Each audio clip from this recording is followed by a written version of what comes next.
Hey everyone, it's Erin, and it is a cold and rainy day during Mercury Retrograde. So it felt like a good time to bring out my cards, my tarot cards, and just have a, rainy day reading just to see what we can find.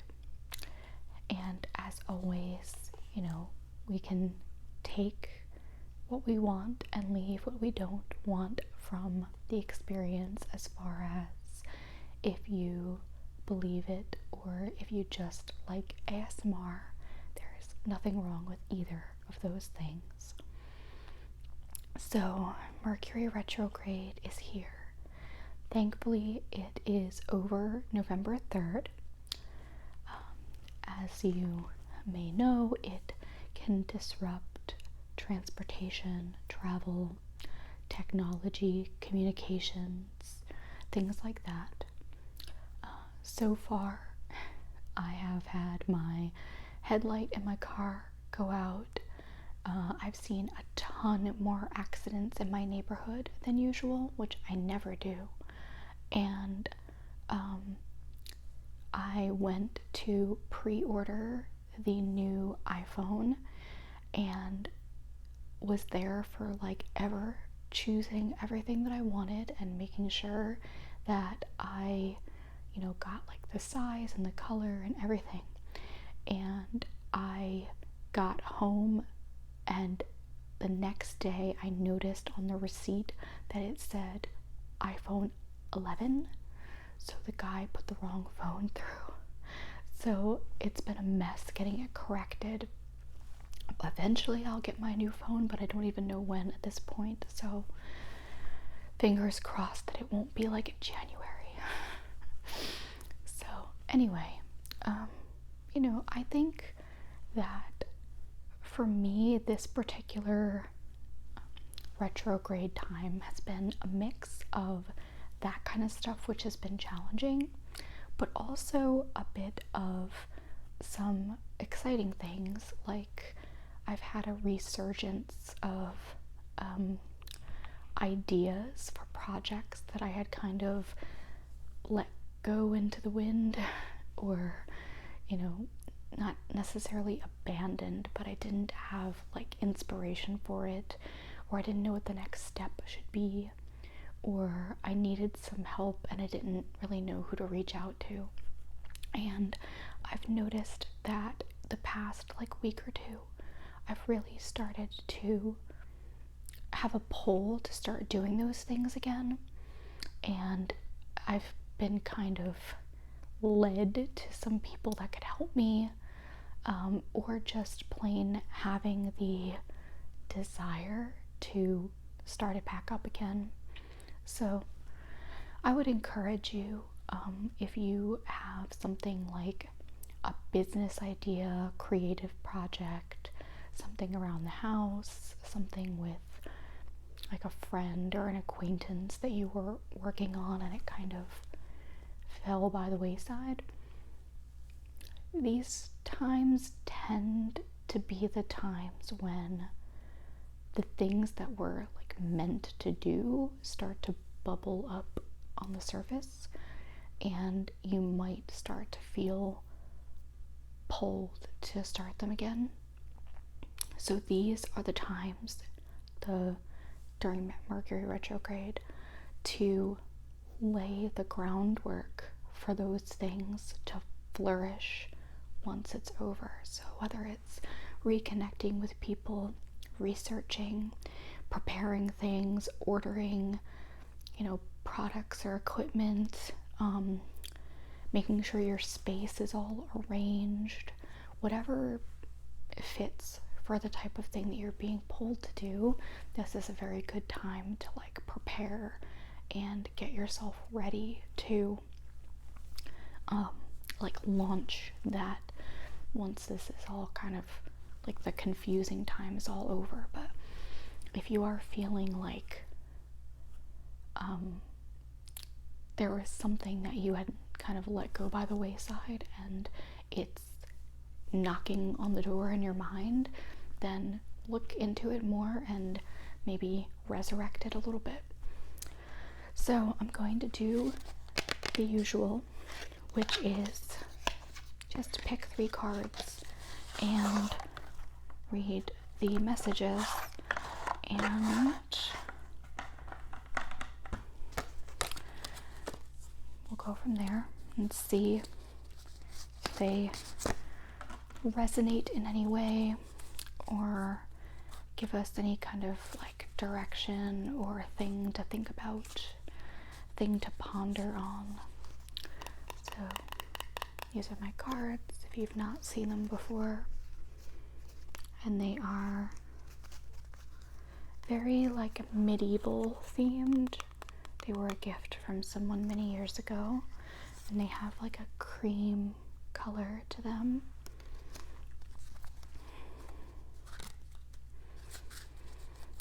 So I'm gonna shuffle them just a little bit. They're very large, and I have T-Rex arms, so I'm not the best at shuffling them. And if a card falls out, we'll go with them. There's already been 2 that have fallen out, so I need 1 more.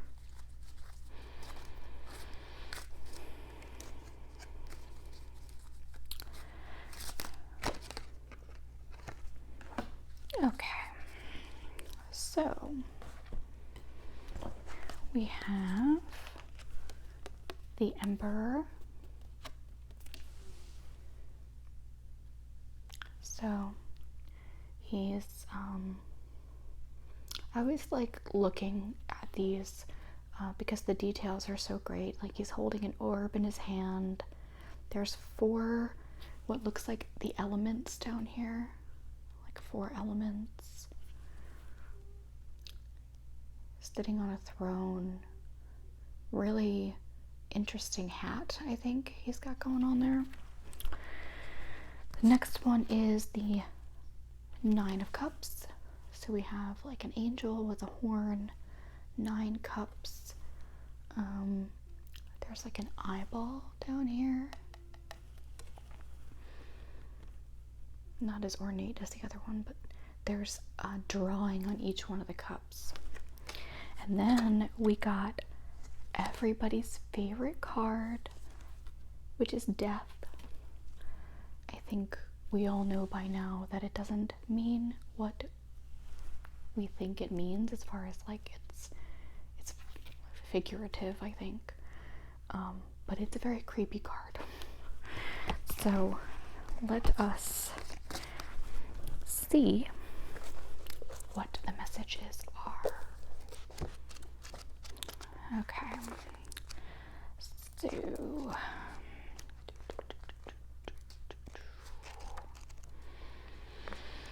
now I have to find them.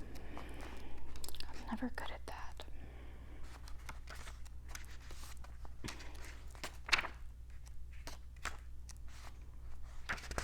Okay, so the first one is the Emperor, and it says,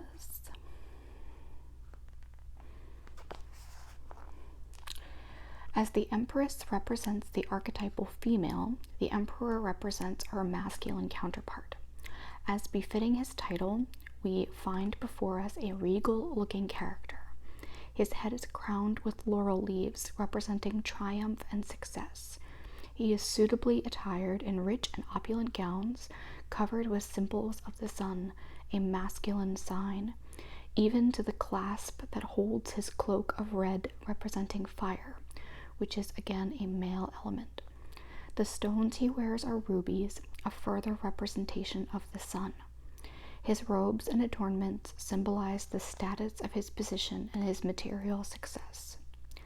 Behind him we see signs of the zodiac displayed, but this time they have progressed to the more earthly representations they are known by. Oh, so it wasn't elements, it was zodiac signs. His scepter, topped with what appears to be the planetary solar system, points to heaven and to earth and heaven. The hand that holds the top of the scepter reveals his index finger pointing to the heavens to receive wisdom, and his other hand shows the index finger pointing to the earth where he uses that power. So, with so many masculine symbols, everything here suggests a powerful and dynamic man in control of the situation. The number 4 represents stability, logic, and reason. And so it says, when the emperor appears in a reading, it is a sign of financial stability, ambition, authority, and achievement. You need to keep a calm head at this time. Make decisions based on facts and not be overly influenced by your emotions. This is a powerful card and a wonderful omen for business and career matters, as it shows great progress. Well placed, this card suggests you are in a powerful position to achieve your goals. In relationships, it can remind us to look at the situation in a more rational manner and not to become overly emotional regarding issues, to look at things with a clear head in order to achieve successful results and financial stability for the family. It can also represent a powerful male influence. Okay, I like that. It's kind of what I was talking about before with progress in business and career and creative matters. All right, next we have the 9 of Cups.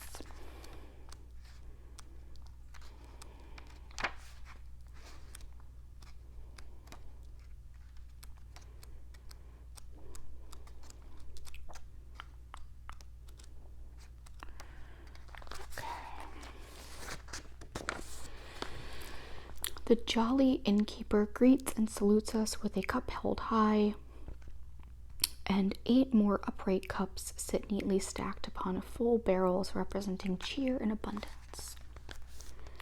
The 9 of Cups is one of the most promising of the tarot and is sometimes referred to as the wish card, signifying the achievement of an important desire that brings you fulfillment. It can represent emotional and material fulfillment, abundance, and sensual pleasures. It indicates you will feel well pleased. Those are nice. I like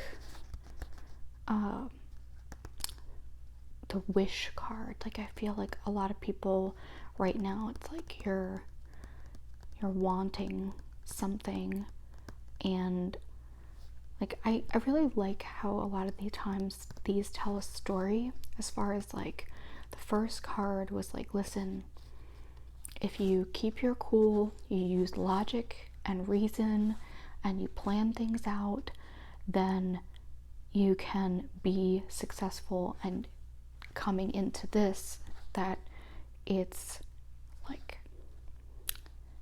the achievement of important things that you want, and not just things that are like it's okay to want material things, emotional and material fulfillment. So, you know, like, it's, you don't just get these things out of thin air. Like, you have to actually do like methodical work and planning in order to have these things fulfilled. So I like that the other one was first and then this one, because I don't think you can just necessarily wish for something and it pops up out of thin air. It does happen sometimes, but the first one is a reminder of logic, level-headedness, planning, getting everything in order so that you can have the things that you want. And then the last one, everybody's favorite card.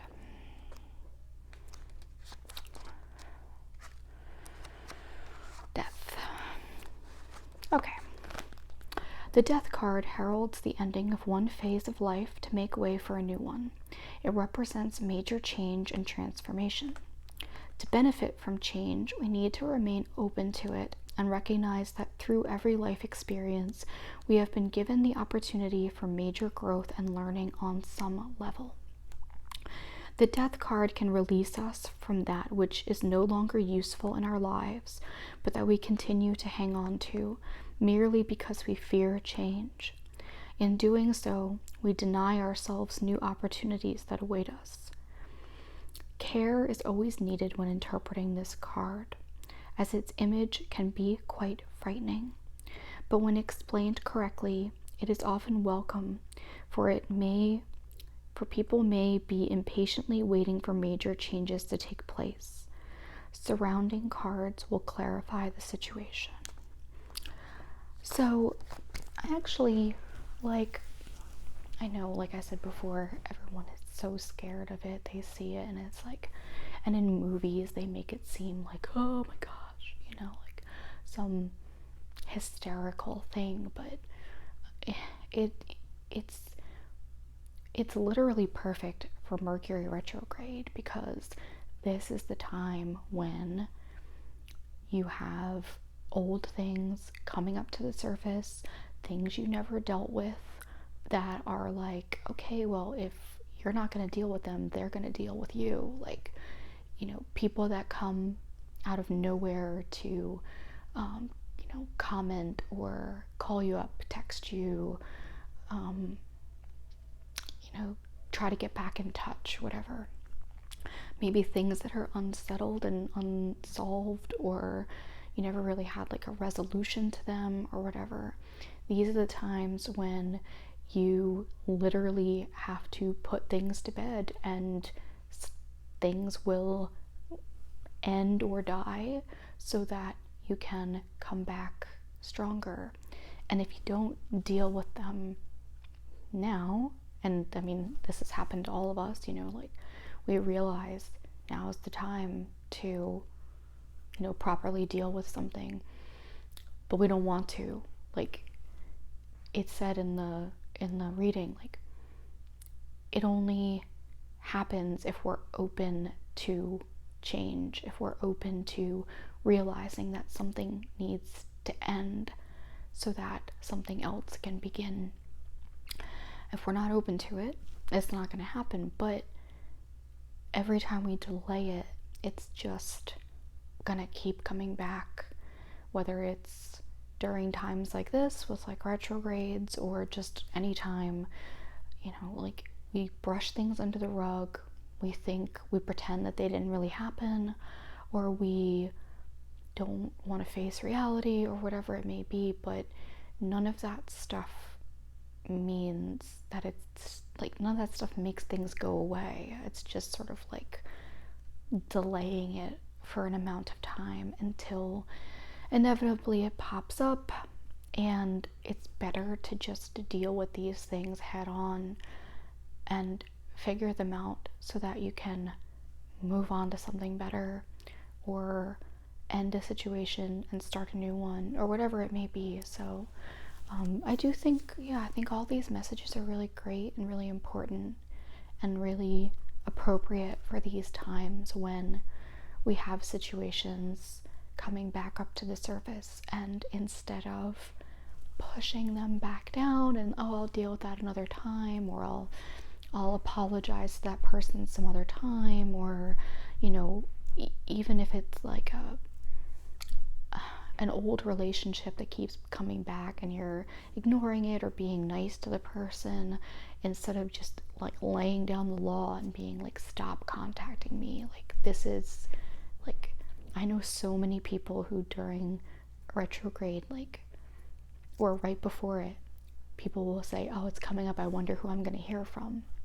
And then they do, and it's like, oh, of course they would pop up now, So whatever it is that you need to deal with, whatever it is that's coming up to the surface that you thought was over, or you want to be over, or whatever, now's the time to decide that it's done and make the necessary steps to change so that you can focus on those other things that you're being pulled to do.